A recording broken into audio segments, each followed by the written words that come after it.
Another day, another story. Seoul, South Korea, AP, South Korea said Monday it has detected signs that North Korea is preparing to destroy the northern parts of inter-Korean roads no longer in use, as the rivals are embroiled in soaring tensions over North Korea's claim that South Korea flew drones over its territory. Destroying the roads would be in line with leader Kim Jong-un's push to cut off ties with South Korea, formally cemented as his country's principal enemy, and abandon the North's decades-long objective to seek a peaceful Korean unification. In a highly derisive rhetoric, Kim's sister and senior official, Kim Yo-jong, called the South Korean military dregs and mongrels tamed by Yankees. She said Monday that the master of those dogs, an apparent reference to the U.S., must be held accountable for the alleged drone flights as well. South Korea and the U.S. had no immediate responses. Welcome to Tabo Eminent Channel. Earlier Monday, South Korea's military said that it was observing various activities in North Korea that appeared to be preparations for demolishing the roads, such as installing screens.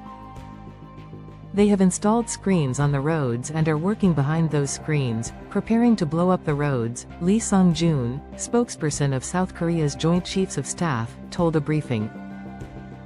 He said the demolitions could be carried out as early as Monday. Lee said that the South Korean military believes that North Korea may carry out other provocations like a space rocket launch, which the UN views as a disguised test of long-range missile technology. It's not clear how much parts of the roads North Korea would destroy. During the previous era of inter-Korean détente in the 2000s, the two Koreas reconnected 2 road routes and 2 rail tracks across their heavily fortified border. But their operations later were suspended one by one as the Koreas wrangled over North Korea's nuclear program and other issues. Last week, North Korea said it would permanently block its border with South Korea and build frontline defense structures to cope with confrontational hysteria by South Korean and U.S. forces.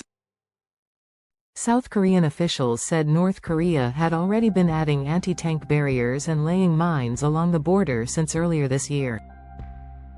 They said North Korea has also planted mines and removed lamps along its sections of the inter-Korean roads and taken out ties on the northern side of the railways.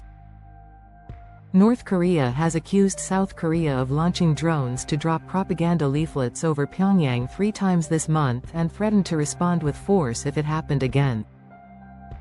South Korea has refused to confirm whether it sent drones but warned it would sternly punish North Korea if the safety of its citizens is threatened. In a statement Sunday, the North's defense ministry said that the military had ordered artillery and other army units near the border with South Korea to get fully ready to open fire. The ministry said that the entire South Korean territory might turn into piles of ashes following the North's powerful attack. North Korea often releases warlike rhetoric when animosities with its rivals increase. Experts say it's highly unlikely for North Korea to launch full-scale, preemptive attacks as its military is outmatched by the combined U.S. and South Korean forces. Koo Byung-sam, a spokesperson of South Korea's unification ministry, said Monday that North Korea's accusation over drone flights was likely aimed at creating tensions to reinforce its internal unity while stoking instability in South Korea. Koo said North Korea cannot win what it wants from South Korea with threats and provocations.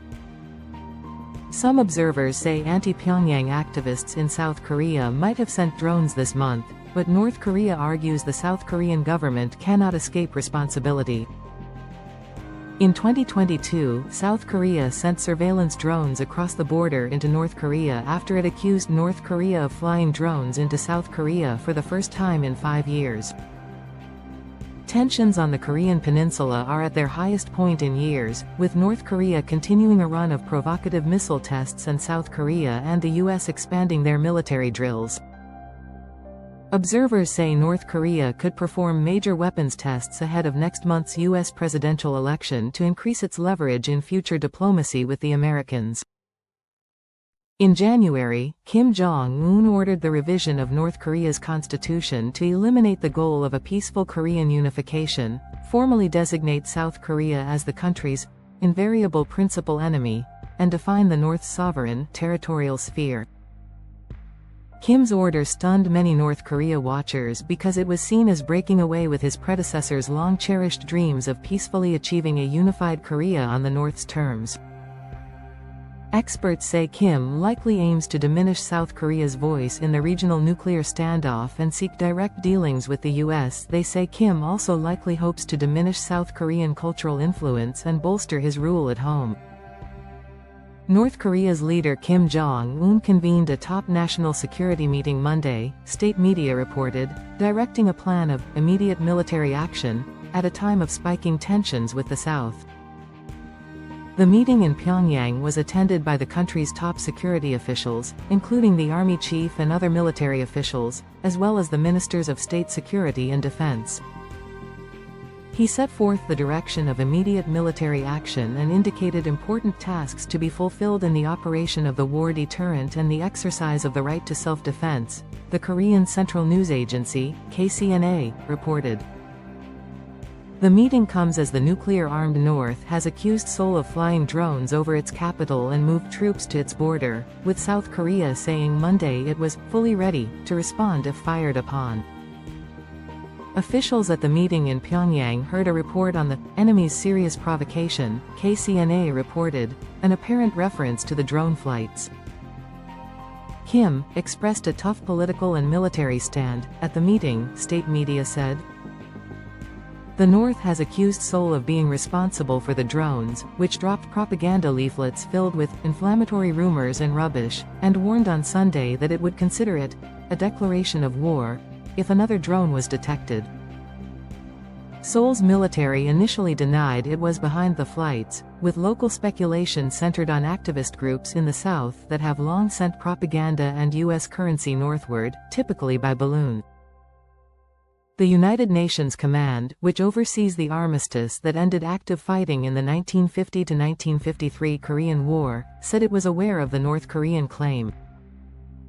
The command is currently investigating the matter in strict accordance with the armistice agreement, it said. The two Koreas remain technically at war.